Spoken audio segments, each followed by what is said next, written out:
اللہ مومنوں کے دلوں کو صحیح اور پکی بات سے دنیا کی زندگی میں بھی مضبوط رکھتا ہے اور آخرت میں بھی رکھے گا، اور اللہ بے انصافوں کو گمراہ کر دیتا ہے،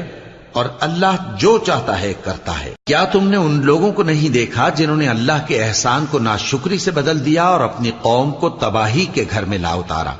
یعنی دوزخ میں، کہ سب ناشکرے اس میں داخل ہوں گے اور وہ برا ٹھکانہ ہے۔ اور ان لوگوں نے اللہ کے شریک مقرر کیے کہ لوگوں کو اس کے رستے سے گمراہ کریں۔ کہہ دو کہ چند روز فائدے اٹھا لو، آخر کار تم کو دوزخ کی طرف لوٹ کر جانا ہے۔ اے پیغمبر، میرے مومن بندوں سے کہہ دو کہ نماز پڑھا کریں، اور اس دن کے آنے سے پیشتر